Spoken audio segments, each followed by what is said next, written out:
Bonjour à tous, Olivier Rajman, je suis directeur commercial de DocuWare et je suis très heureux d'animer ce webinaire sur l'archivage électronique et en particulier vos obligations légales. Et pour ce faire, je suis accompagné d'Alice Robert. Bonjour Alice, merci d'être avec nous. Bonjour. Alors, pourquoi un webinaire sur l'archivage légal? Tout simplement parce que nous avons régulièrement des questions de nos clients, distributeurs, prospects sur est-ce que je respecte bien la loi? Est-ce que je peux supprimer le papier après numérisation? On a beaucoup de questions très régulièrement et on s'est dit qui peut mieux que le cabinet d'Erianic, et en l'occurrence vous, Alice, parler de ce sujet relativement complexe sur lequel nous, éditeurs de logiciels, nous ne sommes pas forcément les plus compétents. Ce que je vous propose à tous, c'est durant ce webinaire, de nous poser des questions dans le chat régulièrement, sachant que nous les traiterons tout à la fin de la présentation. Alors, Alice, moi, je vous propose de présenter en quelques mots Derienic. Je ferai de même avec DocuWare parce que tout le monde ne nous connaît pas. Et puis ensuite, on va démarrer le webinaire. Parfait.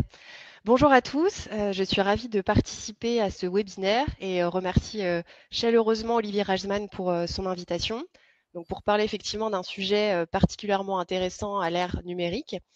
Avant d'en parler plus avant, donc quelques mots de présentation. Donc, je suis avocate au barreau de Paris depuis 8 ans et je travaille depuis autant de temps au sein du cabinet Derienic Associés. Donc, pour vous présenter le cabinet, c'est un cabinet qui est spécialisé dans les technologies de l'information et de la communication, et ce, depuis l'origine, sachant que le cabinet existe depuis plus de 30 ans. Le cabinet s'est intéressé à cette matière et a développé une véritable expertise qui est aujourd'hui reconnue sur le marché.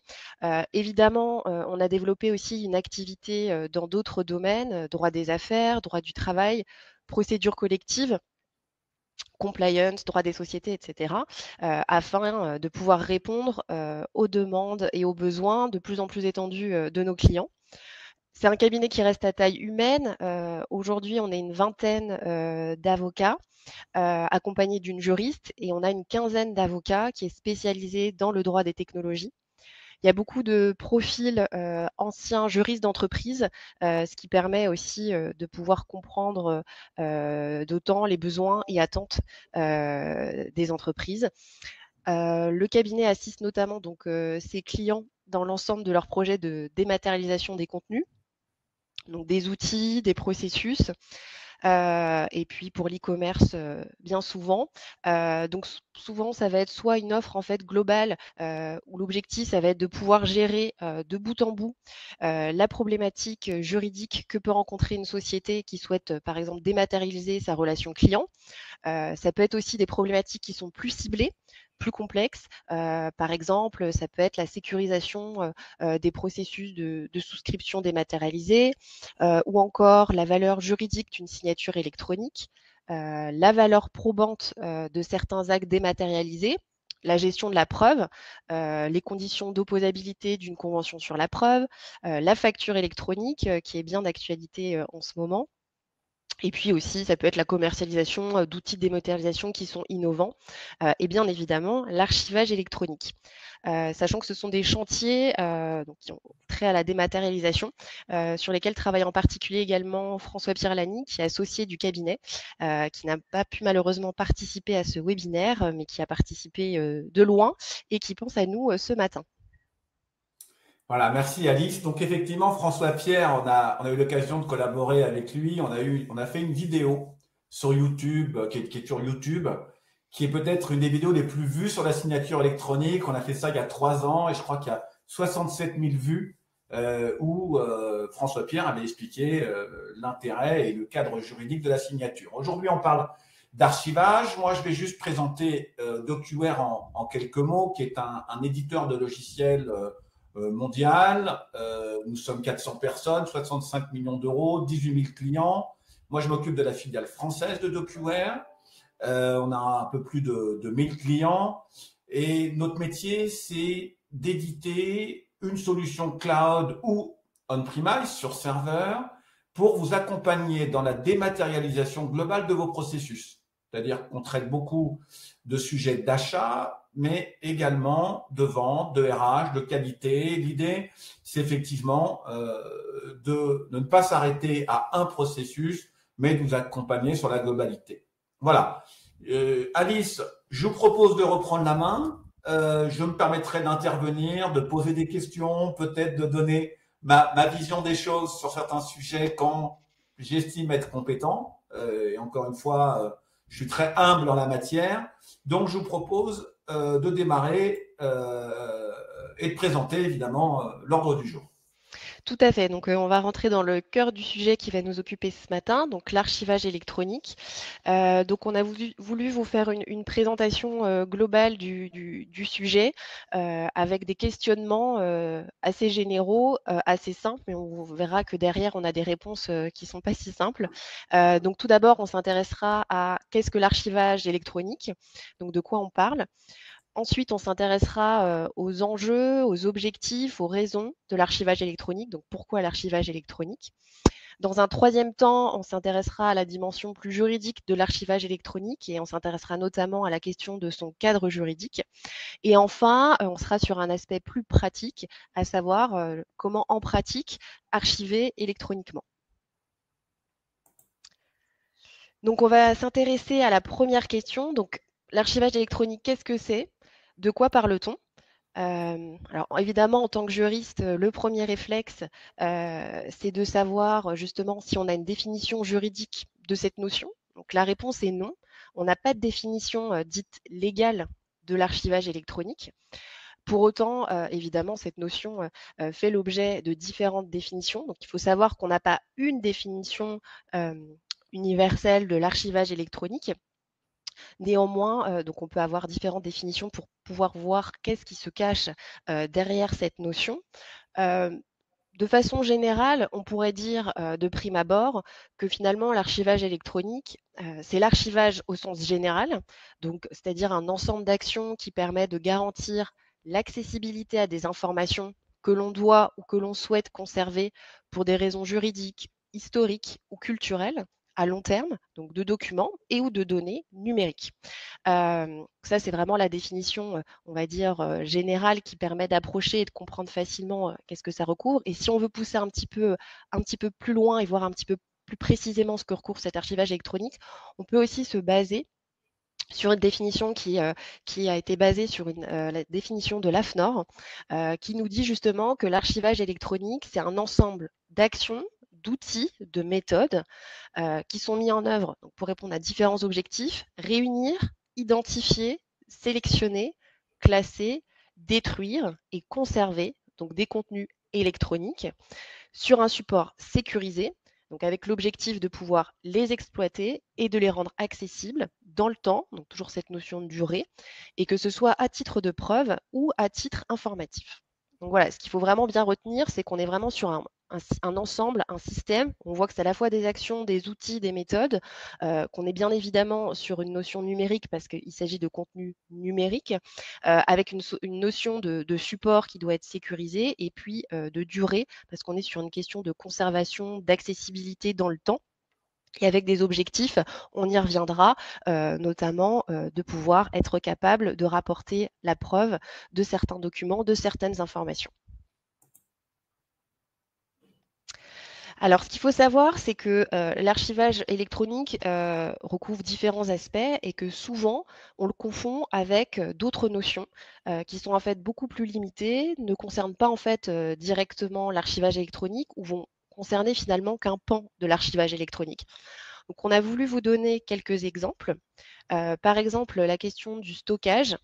Donc, en fait, le stockage, on va toujours être sur des méthodes, des outils, des actions, mais cette fois-ci, l'objectif est différent. C'est pour, en fait, entreposer des contenus électroniques qui vont servir de base à leur traitement ultérieur, sachant que ce stockage peut être réalisé sur différents supports, donc un disque dur, une clé USB, un serveur par exemple. On n'a donc pas en fait cette notion nécessairement de support sécurisé, pas cette notion de rendre accessibles les documents dans un temps long, notamment pour des fins probatoires ou des fins informatives. Autre notion à ne pas confondre avec l'archivage électronique, c'est ce qu'on appelle la sauvegarde. En fait, la sauvegarde, ici, on est sur une duplication de contenu électronique avec une logique à court terme. En fait, c'est un objectif sécuritaire de en fait, avoir une copie de documents pour éviter leur perte. Mais par contre, on n'a pas cette notion de contenu figé des documents parce qu'ils peuvent très bien être modifiés, remplacés. Qu'on n'a pas une logique d'intégrité ni une logique de conservation sur le long terme. Et donc, on est évidemment sur un objectif différent de celui de l'archivage électronique. Autre terme à ne pas confondre, c'est la numérisation. Donc, en fait, la numérisation, c'est tout simplement la reproduction d'un document originairement sur support papier. Derrière, on n'a donc pas obligatoirement cette notion de classement, de conservation. Donc, on est encore sur un objectif différent de l'archivage électronique, même si ça peut y participer parce qu'effectivement, on le verra plus tard, pour archiver électroniquement, il faut qu'on ait des contenus électroniques et des contenus qui sont nativement papier vont nécessairement devoir être numérisés pour pouvoir ensuite être archivés électroniquement. On pourrait aussi évoquer une dernière notion à ne pas confondre, mais qui finalement fait partie d'un système d'archivage électronique, en tout cas nécessaire, c'est la GED, en fait la gestion électronique des documents. Donc en fait, la GED, elle permet de faciliter la réunion, le tri, le classement des documents. Le but, c'est notamment d'optimiser l'activité des entreprises pour exploiter les documents qui sont pertinents, pour pouvoir les partager, les rendre accessibles, facilement les retrouver. Et puis, commencer à faire un tri justement pour savoir quels documents vont pouvoir être conservés et faire l'objet de l'archivage électronique. Et puis Olivier, je pense, vous en parlera plus en détail à ce sujet ici ou lorsqu'on parlera justement de la mise en pratique de l'archivage électronique. Oui, je suis d'accord avec vous, Alice. En fait, on sépare bien de manière sémantique le stockage qui permet de dérouler ensuite des processus métiers au sein d'une JET comme DocuWare et la partie archivage dont on parle aujourd'hui, sur lequel DocuWare est également un acteur. On peut archiver dans DocuWare, mais on en parlera tout à l'heure, on donnera un peu plus de précision. Donc après avoir vu donc, ces différentes précisions sur ce qu'on entend en fait par archivage électronique et de voir de quoi il s'agit, deuxième questionnement, donc c'est à quoi sert l'archivage électronique? En fait, quel est son enjeu, notamment par rapport à l'archivage papier? Donc tout d'abord, évidemment, l'archivage électronique, c'est une des façons de répondre aux enjeux de l'archivage en général, qui sont principalement au nombre de deux. Donc on a répondre aux obligations légales de conservation de documents, donc on détaillera ce point juste après, et également conserver des documents à titre de preuve. Donc effectivement, et comme on le verra par la suite, on a certains documents qui doivent être conservés selon une durée qui est prévue par la loi, et durée qui varie selon la nature du document et même selon la personne qui pourrait exiger la production du document. Donc en fait, de sorte qu'on a pour chaque document un propre cycle de vie, et donc qui est important dans le cadre de l'archivage électronique. Ouais, sur le point B, je pourrais effectivement ajouter, et c'est le propre d'une GED, c'est qu'il est important de conserver les documents d'une manière exhaustive, à savoir vos dossiers clients, fournisseurs, salariés, parce qu'à tout moment, dans un litige contentieux, vous pourriez avoir avec un tiers, pouvoir ressortir un courrier, un contrat, un mail. C'est quand même beaucoup plus simple. Hein. On met beaucoup de temps, et ça, peut-être que Alice peut en témoigner, à réunir tous les documents dans le cadre d'un contentieux. Parce que vous devez fournir un maximum de preuves et rien n'est plus adapté qu'une GED avec son plan de classement pour pouvoir évidemment pouvoir ressortir ces documents en temps et en heure. Donc ça, c'est important. Alors, j'ai une petite histoire sur le sujet. On a eu chez DocuWare notre premier contrôle fiscal et le contrôleur nous a demandé, en fait, de produire toutes les relances qu'on a pu faire auprès des clients et distributeurs pour finalement justifier la mise en créance douteuse, donc comptablement parlant, de ces clients ou distributeurs. Donc, et heureusement, on avait stocké tous les éléments dans DocuWare et on les avait conservés. Voilà, c'est des exemples tout bêtes, mais tellement vrais. Slide suivant. Voilà.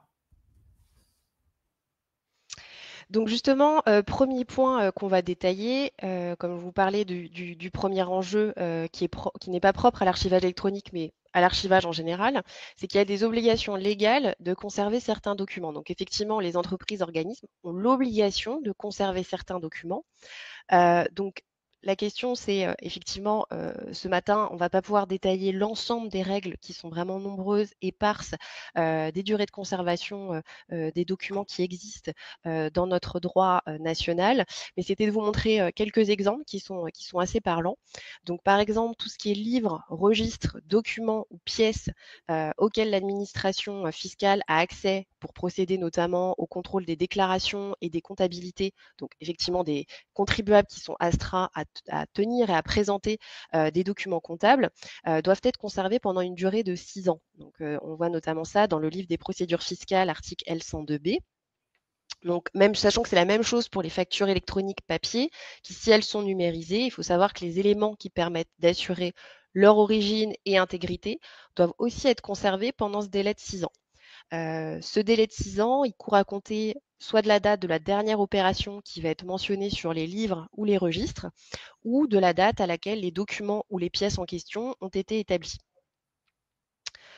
Autre exemple, tout ce qui est documents comptables et pièces justificatives, donc y compris encore une fois les factures, les bulletins de paie, doivent être conservés d'un point de vue commercial pendant 10 ans à partir de la clôture de l'exercice comptable. Donc ça, c'est une règle qui se trouve dans le Code de commerce à l'article L123-22. Et encore un autre exemple concernant les bulletins de paie. Le Code du travail prévoit une durée de conservation de 5 ans des bulletins de paie qui sont en version papier. Et pour les bulletins électroniques, on est sur une durée de 50 ans ou de 6 ans à compter du départ à la retraite du salarié concerné.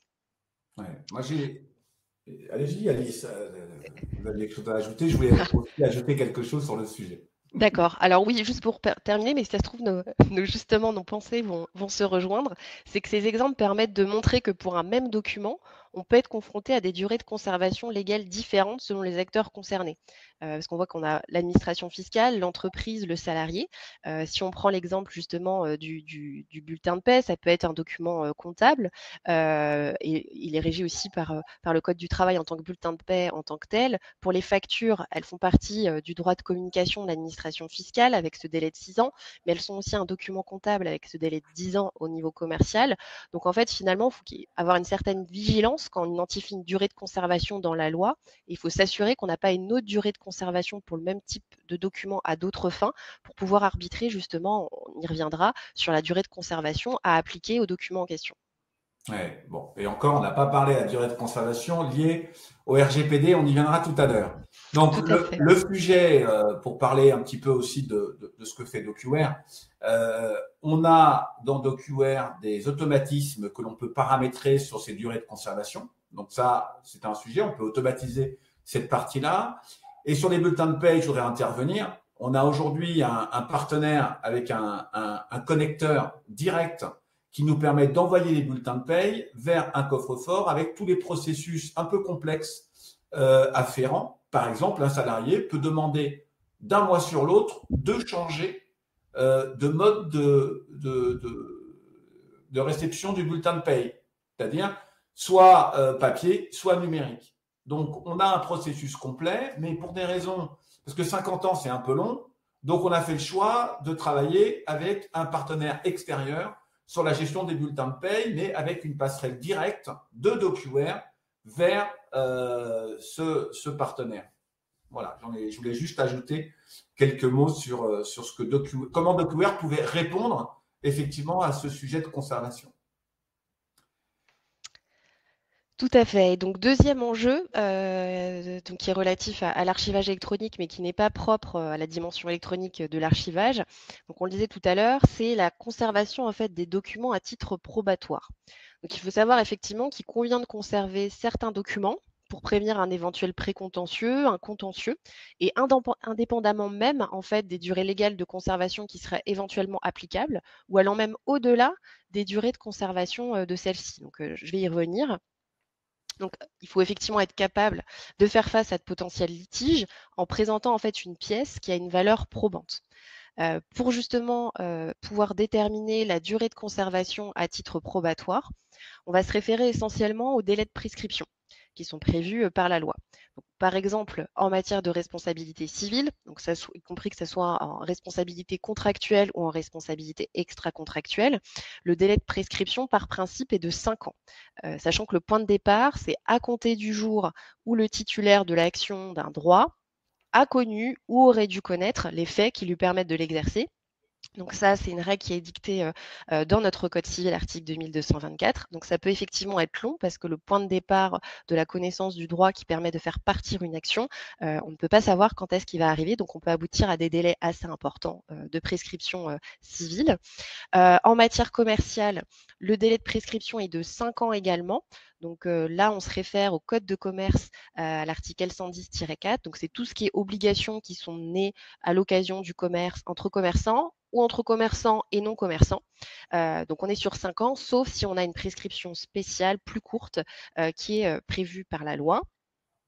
Autre exemple de prescription qui est courant, c'est en matière d'assurance. Donc cette fois-ci, on a un délai de prescription de 2 ans, donc qui est une règle de principe. Donc c'est-à-dire que toutes les actions qui dérivent d'un contrat d'assurance ont une durée de prescription de 2 ans, sachant que par principe, c'est à compter de l'événement qui donne naissance à cette action. Il faut savoir que ces délais de prescription sont importants et même d'autant plus importants que les durées légales de conservation. Donc, pour vous donner un exemple, c'est que justement les juges font très attention à ces délais. Donc, on a voulu vous montrer un exemple plus particulier qui est assez récent, où c'était une décision, un arrêt plus précisément de la Cour d'appel de Paris du 31 janvier 2020, où en fait les juges ont considéré que le délai légal de conservation de documents est un délai minimal et qui n'est pas à confondre avec la durée de conservation qui doit être respectée par l'entreprise et qui, elle, doit être calculée en fonction du délai de prescription qui est applicable aux documents concernés. Donc, on va juste revenir pour que ça vous parle un petit peu plus pratiquement sur cette affaire. Le litige portait en fait sur la prise en charge d'une maladie professionnelle d'un salarié et opposait donc l'employeur et la caisse primaire d'assurance maladie. La CPAM en fait avait rejeté l'action de l'employeur en considérant qu'elle était foreclose.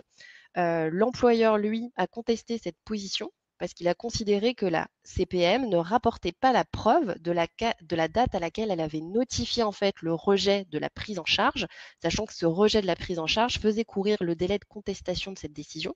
Comme elle n'était pas capable de rapporter cette preuve, et ben en fait cette date ne pouvait pas être déterminée. Et la CPM a voulu justifier en fait sa carence dans cette preuve en invoquant en fait une règle spécifique qui est dans le code de la sécurité sociale, qui prévoyait qu'il n'y avait pas d'obligation de conserver ce document au-delà de 2 années pour simplifier. Et ben, les juges n'ont pas suivi cette position de la CPAM et ils ont considéré que la Caisse devait, en considération d'un recours qui était encore possible, conserver du coup en tout état de cause, sous une forme ou sous une autre, les pièces justificatives qui devaient pouvoir être fournies en cas de contestation. Donc en fait, c'est vraiment un point d'attention, c'est à ne pas considérer qu'une durée légale de conservation d'un document, c'est suffisant. Il faut regarder en fait vraiment la période effective de conservation à prendre en compte en regardant en fait le durée de prescription. C'est pour ça que finalement, même si on regarde les obligations légales de conservation, il faut parfois aller au-delà et justement regarder quels sont les délais de prescription, les actions potentielles qui pourraient nécessiter la production de ces documents pour déterminer en fait la période de conservation du document en question, d'où une certaine complexité. Ouais. Alice, j'ai quand même, de temps en temps, vous soumettre quelques questions qui sont en rapport, évidemment, avec le sujet, puisqu'il y a beaucoup de questions et on ne pourra pas forcément toutes les traiter. Alors, deux informations, c'est qu'un, le support ne sera pas mis à disposition parce que c'est tout le travail du cabinet d'Erganic, donc c'est un choix qu'on a fait avec Alice, mais le webinaire sera en replay. Donc, vous pouvez, si vous avez raté des éléments, les revoir en replay. Et deuxièmement, si on n'a pas le temps de répondre à toutes les questions, on tâchera d'y répondre par mail dans un deuxième temps parce qu'il y a beaucoup de questions. Et Alice, là, j'ai une question sur la prescription. À partir de quand applique-t-on la durée de prescription? Alors, la question n'est pas tout à fait claire pour moi, parce que c'est-à-dire à partir de quand on regarde le délai de prescription. Alors, on y reviendra quand on parlera aussi du RGPD. C'est-à-dire à partir de quand, une fois qu'on est dans une archive courante, ou à partir de… Parce qu'en fait, si vous voulez, c'est très large comme question. C'est à partir de quel délai on tient compte. Parce qu'en fait, si vous voulez, pour conserver un document, on va d'abord se poser la question combien de temps je suis censé le conserver. Donc justement, est-ce que par exemple j'ai une obligation légale de conservation? Donc si c'est le cas, déjà j'ai un délai minimum qui est prévu. Et ensuite, au-delà de ce délai minimum de conservation, c'est par rapport à ce document-là, quelle potentielle action, comme je le disais tout à l'heure, pourrait émerger et qui pourrait susciter la production de ce document-là.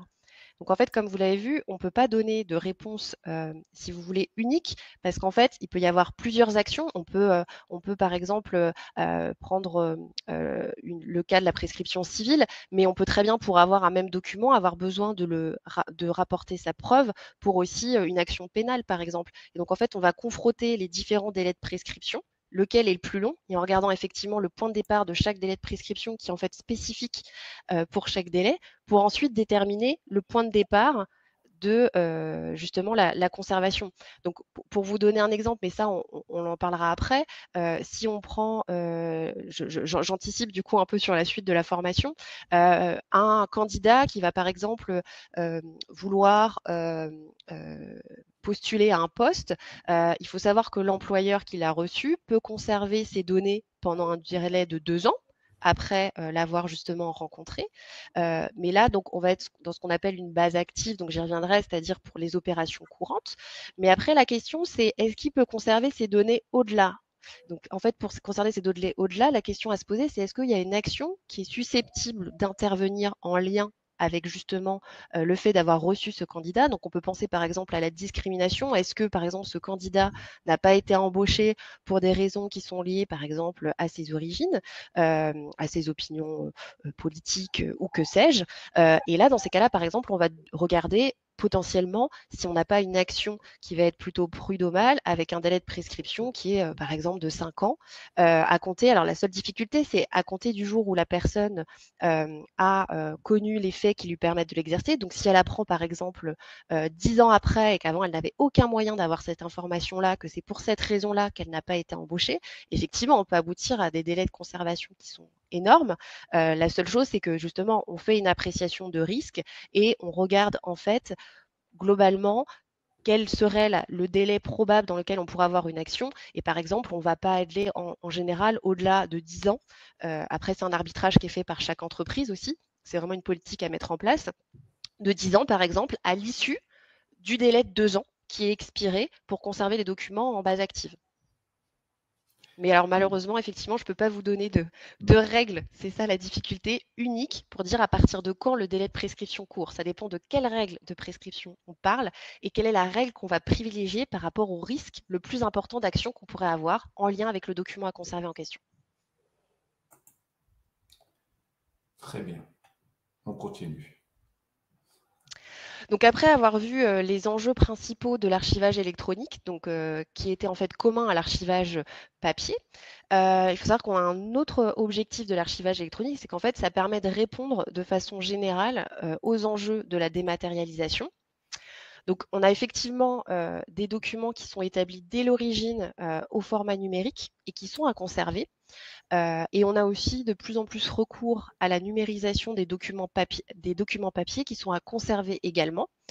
Donc en fait, dans ce cadre, on peut dire que l'archivage électronique, il intervient en quelque sorte au bout de la chaîne de la dématérialisation parce qu'il permet effectivement en particulier de pouvoir conserver, rendre accessible et intègre ces documents-là, qu'ils soient nativement ou non numériques, mais qui deviennent ou qui sont sous format numérique. Et après, là, je passerai la main à Olivier qui vous en parlera de façon plus opérationnelle. C'est qu'évidemment, l'archivage électronique, ça permet de bénéficier d'avantages indéniables, contrairement à l'archivage papier. Oui, oui, alors sur ce slide en particulier, moi je sépare bien d'une part la partie dématérialisation dans le quotidien d'une entreprise. Donc ça, c'est très important puisqu'on va gagner en productivité, on va gagner en efficacité dans le cadre du télétravail en particulier, hein, d'accéder évidemment à tous ces documents, c'est extrêmement important. Je pense aussi au confort pour les utilisateurs, donc ce confort de travail. Et puis, il y a évidemment l'archivage, là, proprement dit, où vous retrouvez des bénéfices forts, des gains de place, quand on connaît le prix du mètre carré à Paris, puisque l'idée, c'est de se débarrasser du papier et de passer à l'électronique. On va peut-être discuter tout à l'heure de la facturation électronique 2024 qui va accélérer de nouveau la dématérialisation, mais comme le Covid ou la Covid l'a accéléré. Également pour moi un sujet sur lequel les clients sont sensibles, c'est la perte de documents, que ce soit suite à de la malveillance, à un mauvais classement d'un document dans un dossier papier, que ce soit suite à une inondation, un incendie. Donc c'est vrai que là, la dématérialisation prend tout son sens en termes d'avantages, mais je crois que finalement, on a de moins en moins besoin de vous convaincre sur ce sujet-là et que, chemin faisant, de nombreuses sociétés vont s'équiper. C'est-à-dire que le taux d'équipement des entreprises aujourd'hui sur la dématérialisation, sur des outils comme les nôtres, est relativement bas. Donc, on est encore sur un marché d'évangélisation et un marché, j'ai envie de dire, d'équipement et non pas de renouvellement.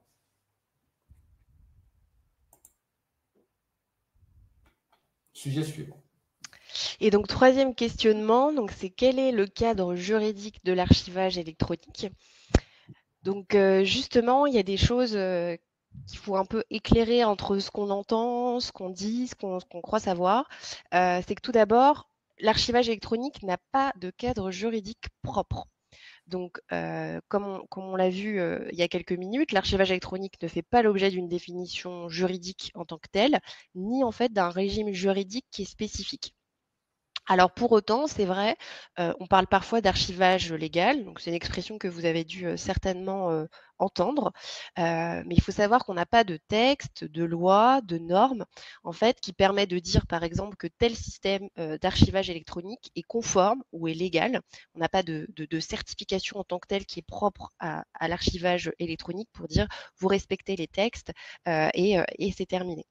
Il faut savoir que ça, ce sont des règles de principe. Si on a une difficulté sur l'existence, le contenu, la validité, l'intégralité, la fiabilité d'un document, in fine, ça va être les juges qui, en dernier recours, vont décider, si on n'a pas de disposition ou de convention contraire, qui va régler en fait les conflits de preuves pour savoir en fait finalement quel est le moyen, l'élément le plus vraisemblable et juger en conséquence. Donc ça, c'est les règles qui sont prévues par le Code civil, notamment à l'article 1368. Alors pourquoi je vous disais à défaut de disposition ou convention contraire, c'est que par exemple, dans les relations B2B, on peut très bien mettre en place une convention de preuve pour dire que par exemple, tel élément sous telle forme sera considéré comme opposable. Par contre, effectivement, les conventions de preuve ne peuvent peuvent pas être mises en place dans toute relation. On ne peut pas mettre une convention de preuve avec l'administration fiscale.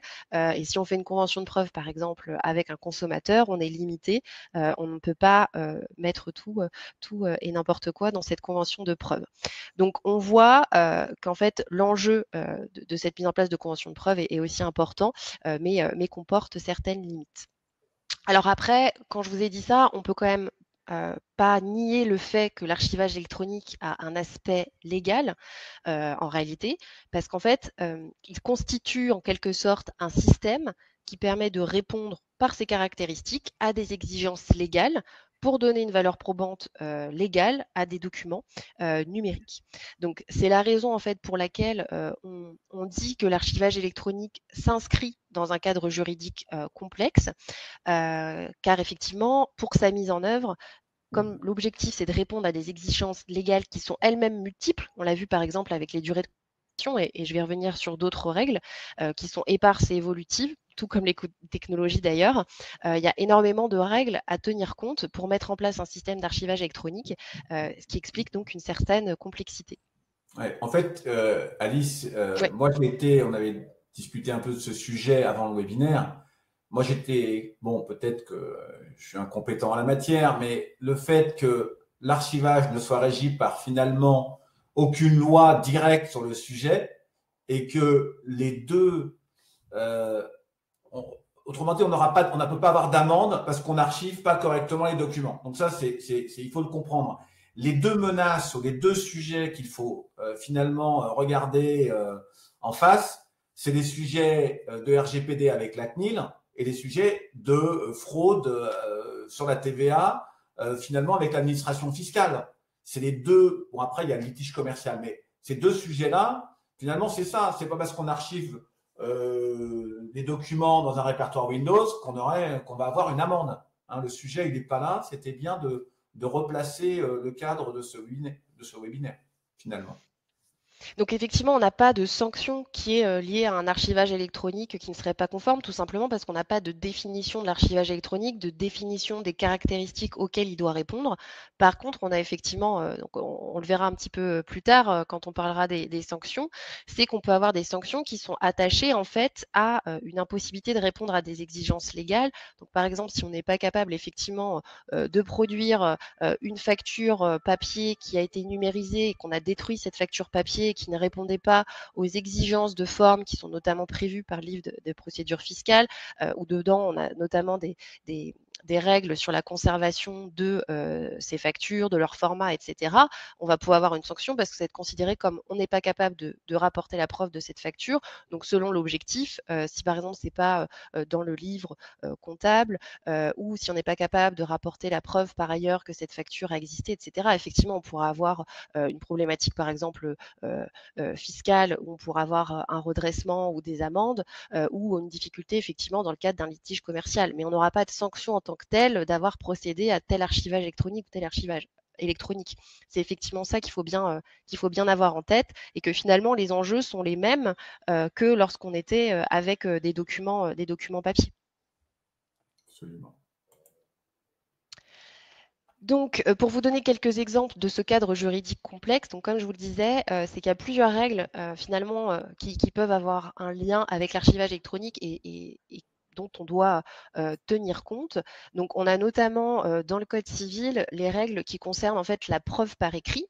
Donc, il faut savoir que on a un article, donc c'est l'article 1366 du Code civil, qui parle de l'écrit électronique, où en fait, aujourd'hui, un écrit électronique peut avoir la même valeur à titre de preuve qu'un écrit papier, mais par contre, effectivement, il doit répondre à certaines conditions. Il faut pouvoir identifier la personne dont le document émane, et que ce document soit établi et conservé dans des conditions qui permettent de garantir en fait son intégrité.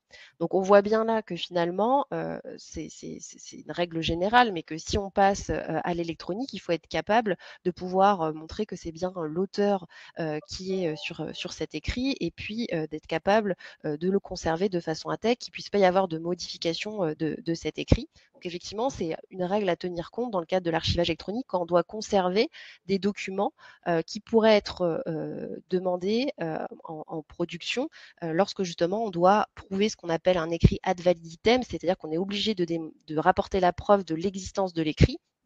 Donc ça peut être le cas, par exemple, pour des conventions qui vont être conclues pas entre commerçants, mais par exemple entre une profession libérale et une société, par exemple. On peut penser à un acte aussi un acte de cautionnement avec certaines personnes physiques, etc. Par contre, lorsqu'on va être c'est pour ça qu'on relativise aussi les choses, en B2B, il faut savoir qu'on n'a pas forcément besoin de rapporter la preuve d'un écrit parce que la preuve est libre en matière commerciale. Donc, par exemple, cette règle n'est pas forcément nécessaire à respecter.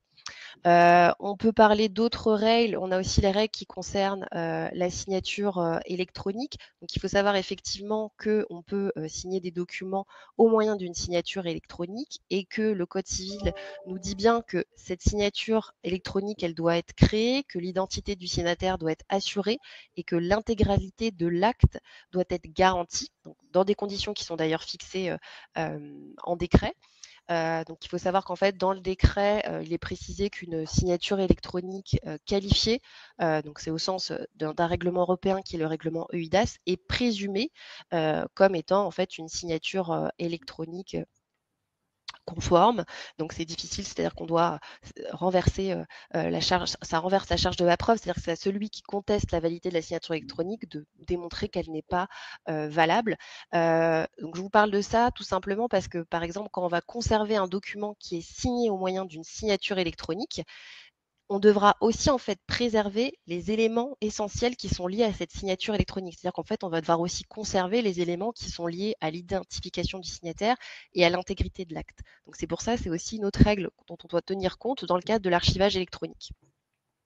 Autre règle qui a un lien aussi avec l'archivage électronique, c'est la question de la copie fiable.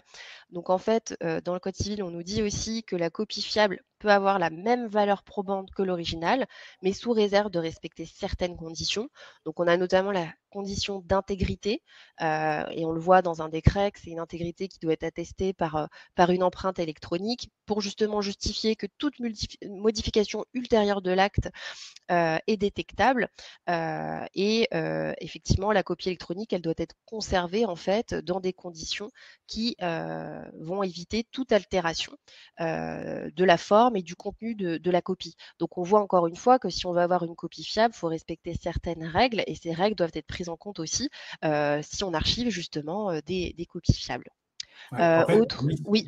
juste dans ce cadre-là, pour donner un exemple effectivement par rapport au marché, à nos clients. Donc là, on parle évidemment, quand on parle de copie fiable numérique, on parle de la destruction du papier pour numérisation. Hein, il s'agit bien de ce contexte-là. Et finalement, il y a assez peu de clients. Aujourd'hui, je parle des PME, TPE, PME qui veulent se détruire le papier. Donc il y a un usage du papier qui est tellement fort. Maintenant, on voit dans les grands comptes, évidemment, des projets de sociétés qui veulent détruire le papier après numérisation. Et là, on est dans le cadre de la copie fiable numérique que vous venez de détailler. Mais c'est encore dans les petites sociétés, c'est effectivement quelque chose qui n'existe pas dans la réalité, pas encore. Et oui, et puis après, pour vous montrer encore d'autres exemples, c'est qu'on a aussi des règles qui sont propres aux contrats qui sont conclus par voie électronique, donc à tenir compte. Et il faut savoir, alors ça c'est aussi un exemple très particulier, mais pour l'avoir en tête, c'est que les contrats qui sont conclus par voie électronique en B2C, ils doivent être conservés 10 ans lorsqu'ils vont porter sur une somme qui est supérieure à 120 euros. Donc pareil, c'est encore une autre règle à tenir compte en termes d'archivage électronique. On a encore tout ce qui est règles qui sont propres à la numérisation et la conservation des documents. Donc on en parlait tout à l'heure pour les durées de conservation de certains documents, donc par exemple pour les bulletins de paie. Et puis aussi, on a des règles spécifiques, par exemple pour la numérisation des factures papier, donc on a aussi évoqué, où l'archivage électronique est même cité en fait dans les textes. On nous dit que justement toutes les opérations d'archivage numérique des factures qui sont établies à l'origine sur support papier, elles doivent être définies selon une organisation qui est documentée, faire l'objet de contrôles internes et permettre d'assurer en fait tout ce qui est disponibilité, lisibilité et intégrité des factures qui sont ainsi numérisées pendant toute la durée de conservation. Autre règle, et on s'y attardera un petit peu plus à tenir compte dans le cadre de l'archivage électronique, ce sont les règles relatives à la protection des données à caractère personnel. Donc c'est un point sur lequel on voulait attirer votre attention, qu'on a tendance à oublier, parce qu'en fait, effectivement, ici, on est dans une logique différente où en fait, on doit limiter, je vais le préciser après, la durée de conservation des données personnelles qui sont dans des documents, et donc on n'est pas sur la notion de garder des documents pour une durée minimale. Donc ça, c'est assez important à savoir, et je vais m'y attarder juste après pour que ça soit plus parlant pour vous. Mais en tout cas, là, c'était simplement pour vous montrer un panorama en fait de règles et vous montrer qu'elles sont très larges, et que c'est pour ça qu'on n'a pas un cadre unique et spécifique propre à l'archivage électronique, mais en fait, on doit tenir compte de la nature des documents, et on y reviendra sur la mise en pratique pour voir finalement quelles règles sont susceptibles d'être respectées pour ne pas avoir remise en cause la valeur probante d'un document ou être capable de le produire en bonne et due forme. Donc effectivement, un petit focus sur la conservation des données à caractère personnel. Donc ce qu'il faut savoir, c'est que les données à caractère personnel, elles ne peuvent pas être conservées indéfiniment. Donc effectivement, la législation qui est propre à ce type de données pose un principe qui est celui de la conservation limitée. Donc ça, c'est notamment prévu par le règlement général sur la protection des données, donc dit RGPD. Vous trouverez notamment ce principe à l'article 5. Donc en fait, ce que ça veut dire, c'est que chaque responsable de traitement de données à caractère personnel doit déterminer une durée de conservation des données, sachant que cette durée, elle doit être cohérente et justifiée, en fait, en regardant l'objectif qui est poursuivi dans le cadre du traitement. Et au-delà de déterminer cette durée de conservation, il faut respecter cette durée de conservation. Et donc, effectivement, les durées de conservation, elles vont varier selon les finalités du traitement en cause. Alors, petit point d'attention, ça ne signifie pas que si on doit limiter la conservation, que pour autant, on doit en fait procéder à une purge des données en toutes circonstances. La seule chose, c'est que ce principe de limitation, ce qu'il faut retenir, c'est de mettre en place en fait des mesures qui permettent d'organiser la gestion du cycle de vie des données personnelles qui sont traitées et des durées de conservation qui sont associées. Sachant que la Commission nationale informatique et liberté, CNIL, nous dit que le cycle d'une vie de données peut être décomposé en fait en différentes phases. Donc on a ce qu'on appelle l'utilisation courante qui est la base active, on a l'archivage intermédiaire et on a l'archivage définitif. Donc je vais revenir sur ces différentes catégories. Donc en fait la base active, c'est le fait que les données ont vocation à rester accessibles dans l'environnement de travail, aussi longtemps en fait que les services concernés vont avoir besoin de ces données, donc dans le cadre du traitement des affaires courantes.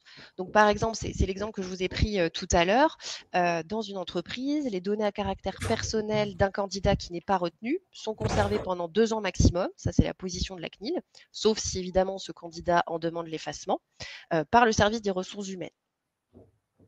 Donc en pratique, en fait, ces données doivent être facilement accessibles dans l'environnement de travail, donc pour les services opérationnels justement qui sont en charge de ce traitement. Donc là, en l'occurrence, le service des ressources humaines pour les opérations de recrutement.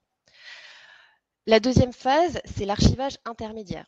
Donc en fait, cette fois-ci, les données ne sont plus nécessaires dans le cadre du traitement des affaires courantes, mais elles vont pouvoir peut-être présenter un intérêt administratif ou un intérêt juridique.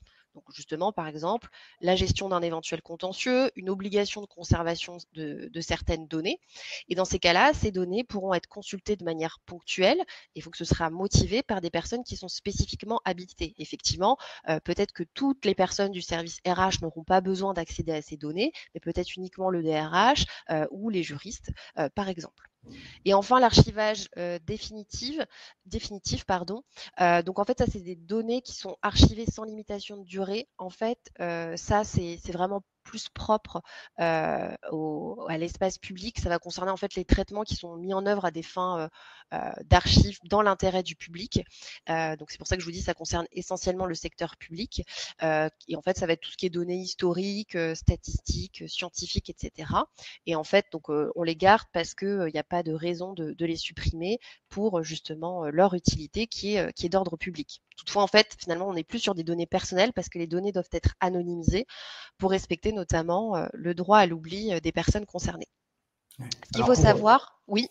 Allez-y, non, je voulais juste compléter par un sujet pratico-pratique de ce qui se passe sur le marché dans DocuWare, mais je vous laisse peut-être terminer sur ce Oui, slide. j'étais juste sur une petite précision, c'est pour vous dire que ces 2 dernières phases et surtout l'archivage intermédiaire, qui peut vous concerner, elles sont pas systématiques. C'est-à-dire que c'est pas parce que j'ai des données personnelles qu'automatiquement je dois, faire un archivage intermédiaire parce qu'on peut avoir en fait des données finalement, qui sont dans des documents dont on n'a absolument pas besoin. C'est pour ça qu'en fait, on doit à chaque fois évaluer pour chaque traitement et opérer un tri parmi les données personnelles concernées. C'est pour ça que pour dire c'est un cycle de vie, mais c'est pas le cycle qui est forcément à suivre pour tous les documents et on peut avoir des données qui finalement vont être supprimées juste après la phase de la base active. Ouais. Sur, par rapport à nos clients, à nos projets, faut savoir que déjà, finalement, on a fait assez peu de projets autour du RGPD chez nos clients. Et pourtant, on a sorti un livre blanc, on a sorti un guide de paramétrage. Et en fait, on se rend compte que beaucoup d'entreprises ne sont pas réellement concernées.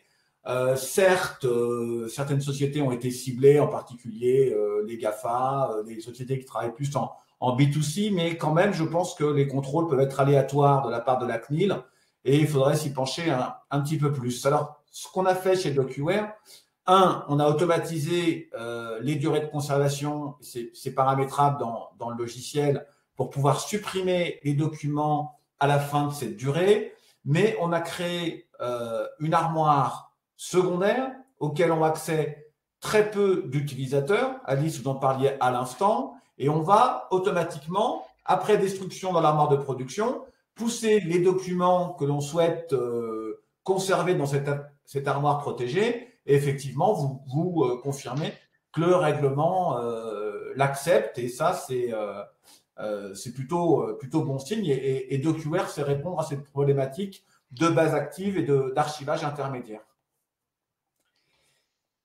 Je passe au slide suivant. Oui, et alors juste pour dire une petite conclusion, c'est qu'on voit qu'il y a quand même 2 pans qui sont liés à l'archivage électronique au travers de ces règles. C'est qu'on a la garantie de la valeur probante d'un document, mais on a aussi la question de respecter des règles de conformité, de compliance, comme le RGPD. Et donc, c'est vraiment un juste équilibre qu'il faut trouver en termes de conservation des documents. C'est finalement et des données, c'est ni trop, mais ni trop peu. Donc c'est ça qu'il faut vraiment analyser et qui explique qu'on ne peut pas se lancer dans une politique d'archivage de façon aussi simple que cela. Effectivement, au-delà des règles juridiques, on a des normes techniques professionnelles qui vont intéresser directement ou indirectement l'archivage électronique. Donc, on a notamment la norme AFNOR NF Z42013, qui existe depuis 1999, qui a été révisée plusieurs fois, en particulier en 2020. Et donc, on est sur une norme technique de référence qui est relative à l'archivage électronique, sachant qu'elle a été transposée en norme internationale, donc c'est celle qui apparaît à l'écran, la ISO 1464-1. Et en fait, cette norme, elle énonce des recommandations, des exigences pour l'archivage, pour respecter en fait les obligations en vigueur. Donc, par exemple, la notion de pérennité, la notion d'intégrité, la notion de sécurité et de traçabilité. Il faut savoir aussi qu'on a d'autres normes qui en fait concernent de près ou de loin l'archivage électronique ou certains pans de l'archivage électronique. Donc on a voulu vous citer aussi la norme NF Z42020 qui concerne le composant coffre électronique. Donc pour revenir sur le coffre électronique, vous n'êtes peut-être pas trop familier avec cette notion. C'est en fait une sorte de solution de stockage d'informations qui est censé être certifié sans intrusion possible, un peu à l'image d'un service de coffre-fort dans une banque, donc avec l'objectif de conserver des données qui sont ajoutées sans qu'elles puissent être transformées et qu'elles puissent être restituées en fait à l'identique, par exemple à un utilisateur autorisé. Donc, c'est vraiment l'idée de garder l'intégrité des informations, garantir pardon, l'intégrité des informations dans le temps. Et en fait, on peut parfois considérer que c'est la partie en fait stockage dans un système d'archivage électronique. Il en fait partie en tout cas. Et puis ce composant coffre-fort électronique, je laisserai après Olivier aussi en parler. Ça s'apparente, on pourrait dire à plus au tiroir en fait qui est sécurisé et qui permet ensuite de construire la salle des coffres. Donc il s'intègre en fait dans le cadre de ce système d'archivage électronique, d'où le fait que vous le voyez peut-être en référence parce que c'est aussi un composant à tenir compte qui peut être mis en œuvre dans le cadre d'un système d'archivage électronique. Oui, oui, juste pour compléter, DocuWare est certifié depuis quelques mois Z42020, on est avant tout une GED et on n'est pas un coffre-fort électronique. Maintenant, c'est vrai que d'être Z42020, cela garantit l'intégrité des documents dans le cadre de l'archivage dans DocuWare et cela peut être largement suffisant pour bon nombre de clients. Libres, ensuite, sont les clients de pouvoir archiver dans un coffre-fort électronique et DocuWare propose des connecteurs vers les coffres-forts électroniques, les principaux coffres-forts du marché.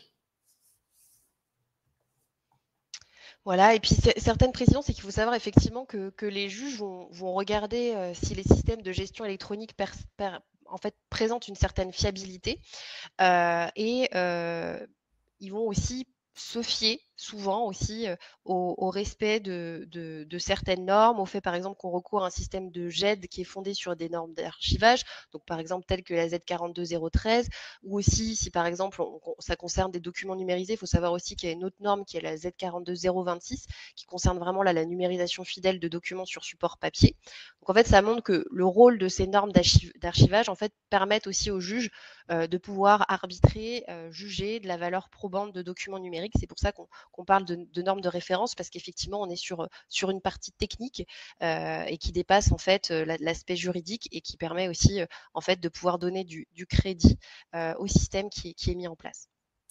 Alice, il est 10h55. Je vous propose d'accélérer un tout petit peu. On ne répondra pas aux questions aujourd'hui. Il y en avait plusieurs, mais on va les reprendre et puis on tâchera d'y répondre. Que ce soit DocuWare ou vous, Alice, on fera un petit mail aux personnes qui nous ont posé des questions. Alors, peut-être pas toutes les questions, mais on y va. Donc, oui, et alors les sanctions, on l'a déjà abordé tout à l'heure, donc ça permet d'aller vite sur cette slide-là. Comme je vous l'avais dit, on n'a pas de sanction qui est propre à l'archivage en tant que tel, comme d'ailleurs on n'a pas de sanction, je dis bien encore une fois de façon générale, propre au non-respect de durée de conservation de documents.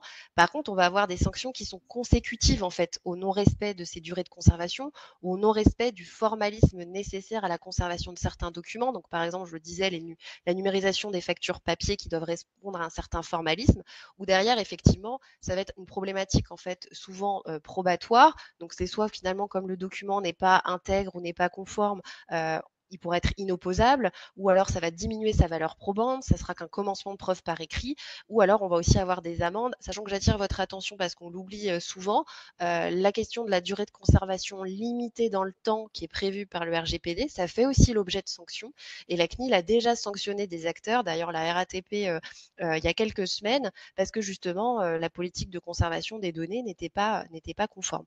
Donc c'est pour ça que il faut aussi relativiser les choses. C'est pas parce qu'on met en place un archivage électronique de telle manière qu'on va avoir s'exposer à des sanctions plus importantes. C'est juste en fait finalement, comme toute action d'une entreprise, faire les choses avec une analyse de risque et être capable en fait de rapporter la preuve, sachant que comme je vous disais par exemple entre commerçants, si vous n'avez pas archivé de telle manière avec telle garantie d'intégrité tel élément, pour autant comme la preuve est libre, vous pourrez la rapporter d'une autre façon. Tout dépend en fait de l'acteur qui va exiger en fait la preuve en question. Et puis, pour conclure, c'était l'intérêt pratique, la traduction pratique de l'archivage électronique. Donc, effectivement, ce qu'on voit, c'est que on doit finalement recourir à une analyse et une mise en œuvre qui est nécessairement en fait transversale, parce qu'on a des enjeux juridiques auxquels on doit répondre, on a des caractéristiques techniques à tenir en compte. Il faut qu'on regarde aussi tout ce qui sont propres aux besoins organisationnels de l'organisme en question. Et puis, c'est ce que je vous expliquais un peu tout à l'heure aussi avec les délais de prescription.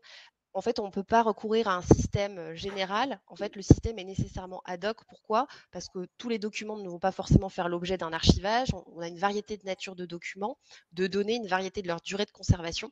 Donc, il y a un arbitrage à faire et des règles en fait à mettre en œuvre différentes selon le type de document. Et puis, effectivement, c'est souvent incontournable de passer par des solutions digitales appropriées et de se faire assister aussi par des prestataires spécialisés pour pouvoir mettre en œuvre justement une telle gestion, voire la sous-traiter. Et simplement pour vous donner un exemple, c'est que nous, on a un client qui a voulu supprimer justement tout le papier se débarrasser en fait tout simplement de son prestataire archiveur papier qui avait des relations en fait exécrables avec lui. Et donc il y avait tellement toute une politique à mettre en place. Qu'est-ce qu'on doit numériser? Si on numérise, est-ce qu'on doit détruire le papier? Quels sont les nouveaux documents? Comment on les traite comme ils sont nativement numériques? Quelle politique de conservation on met en place par rapport justement aux problématiques RGPD, par rapport à la durée légale de conservation, par rapport aux risques d'action aussi. Donc voilà, c'est pour ça que c'est vraiment un véritable projet à mettre en place, mais qui, une fois qu'on a les tenants et aboutissants, qu'on fait cette évaluation des risques, ça se passe très bien. Et après, on n'a plus qu'à choisir la solution. Et puis faire le projet de mise en œuvre et faire une gestion ensuite sérieuse de cet archivage. Bah écoutez, merci beaucoup Alice. On voit bien qu'il n'y a pas un projet qui se ressemble. Ça dépend du contexte, de la criticité des documents, de l'environnement économique dans lequel vous naviguez dans votre entreprise. Donc tout ça est un petit peu complexe. Chaque société, chaque projet est différent. Moi, je voulais vous remercier, Alice, d'avoir pris le temps et un travail colossal derrière ces slides et derrière l'approche, puisque c'était un exercice que je vous avais proposé effectivement et vous l'avez réalisé avec brio. Moi, je voudrais remercier également tous les participants à ce webinaire. Je rappelle qu'il sera disponible sur le site de DocuWare, mais également en replay, donc sur le site de Webikeo. Vous rappelez qu'il y a pas mal de livres blancs qui traitent de la facturation. Enfin, il y a 2 livres blancs qui existent chez DocuWare. D'ailleurs, un sur l'archivage et un sur la facturation électronique 2024 et un peu tout ce qui va se passer en termes d'impact. Je suis encore désolé de ne pas pouvoir répondre aux questions, mais c'était un sujet très large. Donc, on va reprendre un peu les questions et puis on va essayer sous une semaine, 10 jours, avant les vacances de Noël, de vous y répondre. Encore une fois, merci. Très bonne journée à tous. Très bonne fête de Noël. À très bientôt. Au revoir. Oui, merci à tous.